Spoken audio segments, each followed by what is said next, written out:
ZEE5 ಇರುವಾಗ ನೀವು ನಿಮ್ಮ ನೆಚ್ಚಿನ ಶೋಗಳನ್ನ ಎಂದಿಗೂ ಮಿಸ್ ಮಾಡಿಕೊಳ್ಳುವುದಿಲ್ಲ. ಅದು ಸಂಪೂರ್ಣ ಉಚಿತವಾಗಿ. ಈ ಆನಂದ್ ಟೆನ್ಷನಲ್ಲಿ ಪಾಪ ನಮ್ಮ ಬೇಬಿ ಚಮಕ್ ಚಲೋನ ವಿಚಾರಿಸ್ಕೊಳ್ಳೋಕೆ ಆಗಿದೆ.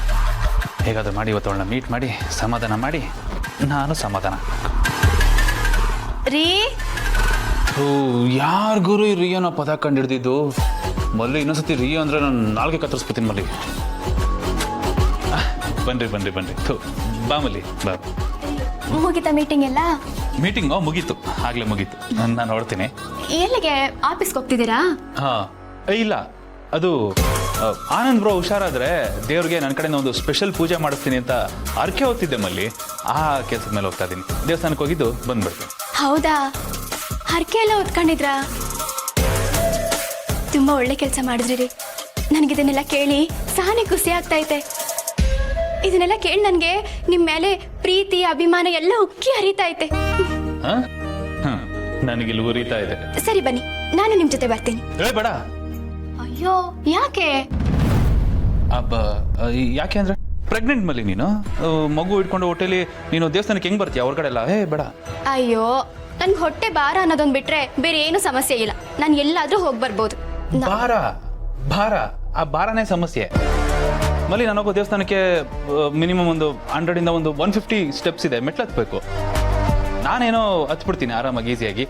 ನೀನು ಹತ್ತತಿ ಅಂತಾನೆ ಇಟ್ಕೊಳ್ಳೋಣ, ಆದರೆ ಹೊಟ್ಟೆಲಿ ಮಗು ಇರೋದ್ರಿಂದ ಆ ರೀತಿ ರಿಸ್ಕ್ ಎಲ್ಲ ತಗೋಬಾರ್ದು ಮಲ್ಲಿ. ಆಮೇಲೆ ಮಗುಗೆ ಎಫೆಕ್ಟ್ ಆಗಲ್ವಾ? ನಿನ್ನ ಮೇಲೆ ಆರಾಮಾಗಿರೋ. ನಾನು ಹೋಗಿ ಆನಂದ್ ಅವ್ರಿಗೋಸ್ಕರ ಹೊತ್ಕೊಂಡಿದ್ನಲ್ಲ, ಹಾರಕೆ ತೀರಿಸ್ಬಿಟ್ಟು ಬರ್ತೀನಿ. ಆ ಪೂಜೆ ಜೊತೆಗೆ ನಾನು ಹೆಂಡ್ತೀನಿ ಮರಿತೀನ. ನಿನ್ನ ಹೆಸರಲ್ಲಿ ನಮ್ಮ ಮಗು ಹೆಸರಲ್ಲೂ ಪೂಜೆ ಮಾಡಿಸ್ಕೊಂಡ್ಬರ್ತೀನಿ. ಎಷ್ಟು ಒಳ್ಳೆ ಮನ್ಸರಿ ನಿಮ್ದು. ಆನಂದ್ ಅವ್ರಿಗೋಸ್ಕರನೇ ಹರಕೆ ಎಲ್ಲ ಓದ್ಕೊಂಡಿದ್ದೀರಾ. ಇನ್ ನನಗೋಸ್ಕರ ಇನ್ನೇನೇನೆಲ್ಲ ಮಾಡ್ಬೋದ ನೀವು? ನನ್ಗಿದೆಲ್ಲ ನೆನ್ಸ್ಕೊಂಡ್ರೆ ಒಂಥರ ಖುಷಿ ಆಯ್ತದೆ ರೀ. ನಾನು ಇಷ್ಟು ಅದೃಷ್ಟವಂತೆ ಅಂತ ಅನಿಸ್ತೈತೆ. ನಾನು ಅಷ್ಟೇ ಬಲ್ಲಿ, ಸೇಮ್ ಪಿಚ್. ನಿನ್ಗೆ ಏನು ಫೀಲ್ ಆಗ್ತಿದ್ಯೋ ನನಗೂ ಅದೇ ಫೀಲ್ ಆಗ್ತಿತ್ತು. ಸರಿ, ನಾನು ಹೋಗಿ ಬರ್ತೀನಿ, ಬೇಗ ಬರ್ತೀನಿ. ಹುಷಾರು. ನೀನು ಹುಷಾರು. ಸರಿ. ಇಂಥ ಗಂಡನ್ ಪಡೆಯಕ್ಕೆ ನಾನು ನಿಜವಾಗ್ಲೂ ಪುಣ್ಯ ಮಾಡಿದ್ದೆ.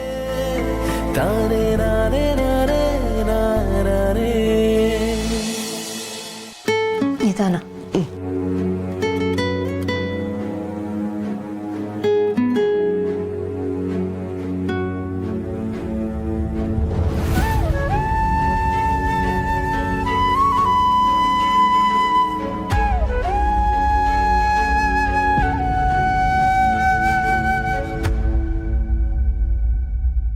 ಆನಂದ್, ಯಾಕೆ ಕಣ್ಣೀರು? ನಾನು ಈ ಮನೇನ ಮಕ್ಕಳನ್ನ ನೋಡ್ತೀನೋ ಇಲ್ವೋ ಅಂತ ಅನ್ಕೊಂಡ್ಬಿಟ್ಟಿದ್ದೆ ಚಿನ್ನ. ಆನಂದ್ ಪ್ಲೀಸ್ ಹಾಗೆಲ್ಲ ಮಾತಾಡಬೇಡ, ನೀರು ಕುಡಿ.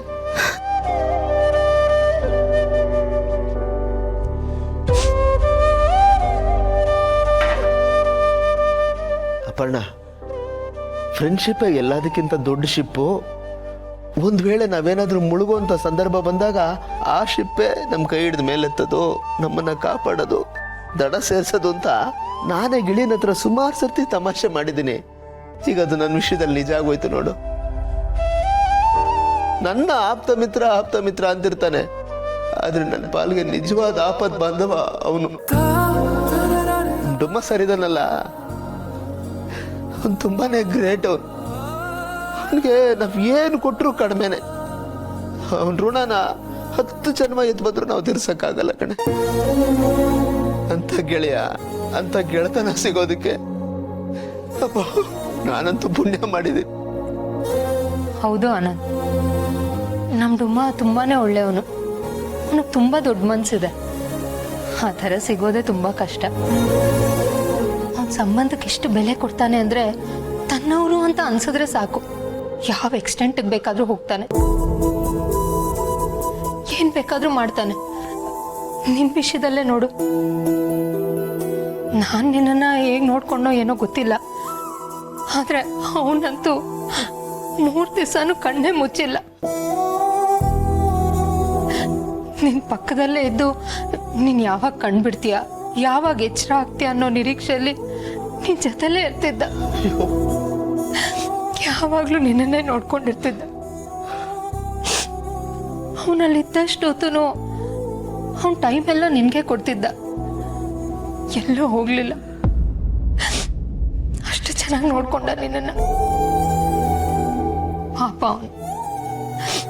ನೀನು ಹೇಳ್ದಾಗೆ ನೀನು ತುಂಬಾ ಪುಣ್ಯ ಮಾಡಿದ್ಯಾ ಅಂತ ಫ್ರೆಂಡ್ ಸಿಗೋದಕ್ಕೆ.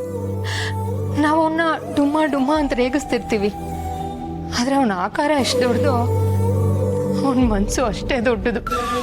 ನೀನು ಹೇಳಿದ ಒಂದೊಂದು ಮಾತು ನಿಜ ಅಪರ್ಣ. ಅವನು ನನ್ನ ಪಾಲಿಗೆ ಯಾವ ಥರ ಅಂದರೆ ಈ ಆಮೆ ಮೇಲೆ ಗಟ್ಟಿ ಚಿಪ್ಪಿರುತ್ತೆ ನೋಡು, ಆ ಥರ ಅವನು ನಮ್ದವ್ರನ್ನ ಅಷ್ಟು ಸೇಫ್ ಗಾರ್ಡ್ ಮಾಡ್ತಾನೆ, ಜೋಪಾನವಾಗಿ ನೋಡ್ಕೋತಾನೆ. ಆನಂದ್, ನಂಗೆ ನಿಮ್ಮಿಬ್ಬರನ್ನ ನೋಡ್ತಿದ್ರೆ ಒಂಥರ ಏನೋ ಜೆಲಸ್ ಫೀಲ್ ಆಗುತ್ತೆ, ಹೊಟ್ಟೆ ಉರಿ ಆಗುತ್ತೆ. ನನಗೂ ಅಂಥದ್ದೇ ಯಾರಾದರೂ ಫ್ರೆಂಡ್ ಇರಬೇಕು ಅಂತ ಅನ್ಸುತ್ತೆ. ನಿಮ್ಮಿಬ್ಬರು ಫ್ರೆಂಡ್ಶಿಪ್ ಎಷ್ಟು ಚೆನ್ನಾಗಿರುತ್ತೆ ಗೊತ್ತಾ? ಈ ಒಂದೇ ಮೊಬೈಲು 2 ಸಿಮ್ ಇರುತ್ತಲ್ಲ, ಆ ಥರ. ದಡ್ಡಿ, ನೀನೇನು ಜಲಸ್ ಫೀಲ್ ಮಾಡ್ಕೋಬೇಡ ನೋಡು, ಅದೇ ಬೇರೆ ಇದೇ ಬೇರೆ. ನಾನು ಅವನಿಗೆ ಸ್ನೇಹ ಕೊಡ್ತೀನಿ, ನಿನಗೆ ಪ್ರೀತಿ ಕೊಡ್ತೀನಿ. ನನಗೆ ಅವನೊಂದು ಕಣ್ಣಾದರೆ ನೀನೊಂದು ಕಣ್ಣು.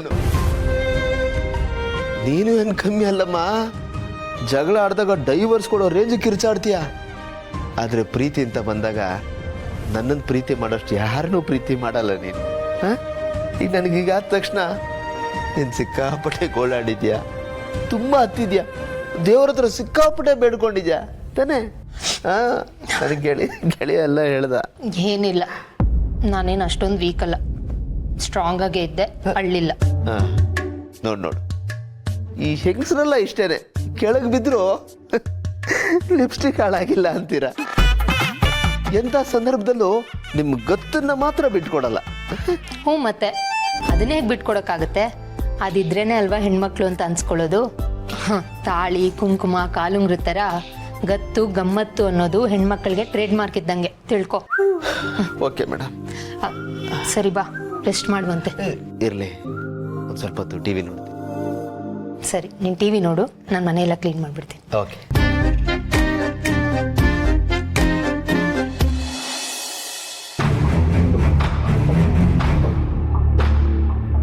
ಮಲ್ಲಿ, ಜಯದೇವ್ ಎಲ್ಲಿ ಫೋನ್ ನಾಟ್ ರೀಚಬಲ್ ಬರ್ತಾ ಇದೆ, ಎಲ್ಲೋಗಿದ್ದಾನೆ?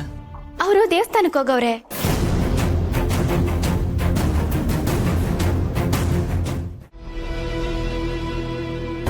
ನಿಧಾನ. ಈಗ ಹೇಳಪ್ಪ, ಅದೇನು ಅಷ್ಟೊಂದು ಇಂಪಾರ್ಟೆಂಟು, ಅಷ್ಟೊಂದು ಅರ್ಜೆಂಟು? ಅದು ಡೇ, ಯಾಕೋ ಅಷ್ಟೊಂದು ಯೋಚನೆ ಮಾಡ್ತಾ ಇದೆಯಾ, ಹೇಳು. ಗೆಳೆಯ, ನಾನು ಅದನ್ನೆಲ್ಲ ನಿನ್ನ ಹತ್ರ ಹೇಳಬಾರ್ದು ಅಂದ್ಕೊಂಡಿದ್ದೆ. ಬಟ್ ಆ ವಿಷಯನ ನಿನ್ನಿಂದ ಮುಚ್ಚಿಡೋದಕ್ಕೆ ನನ್ನ ಆತ್ಮಸಾಕ್ಷಿ ಒಪ್ತಿಲ್ಲ ಕಣೋ. ಒಂಥರ ಗೊಂದಲ. ಯಾಕೋ ಇಷ್ಟೊಂದು ಪೀಠಿಕೆ ಆಗ್ತಾ ಇದೆಯಾ? ಪರವಾಗಿಲ್ಲ, ಹೇಳು. ನನ್ನ ಬಗ್ಗೆ ನೀನು ತಪ್ಪಾಗಿ ತಿಳ್ಕೊಬಾರ್ದು. ನೋಡಿ, ಇದೇ ನನಗೆ ಇಷ್ಟ ಆಗಲ್ಲ. ನಾನು ಯಾವತ್ತೂ ನೀನು ತಪ್ಪಾಗಿ ತಿಳ್ಕೊಂಡಿದ್ದೀನಿ. ನೀನು ಏನೇ ಹೇಳಿದ್ರು ಏನೇ ಮಾಡಿದ್ರು ನನ್ನ ಒಳ್ಳೇದಕ್ಕೆ ಅನ್ನೋ ನಂಬಿಕೆ ನನಗಿದೆ. ಹೆಸಿಟೇಷನ್ ಎಲ್ಲ ಇಟ್ಕೋಬೇಡಪ್ಪ, ನೀನು ಹೇಳು, ಪರವಾಗಿಲ್ಲ. ZEE5 ಆಪ್ ಡೌನ್ಲೋಡ್ ಮಾಡಿ ಎಲ್ಲಾ ಸಂಚಿಕೆಗಳನ್ನು ಸಂಪೂರ್ಣ ಉಚಿತವಾಗಿ ನೋಡಿ.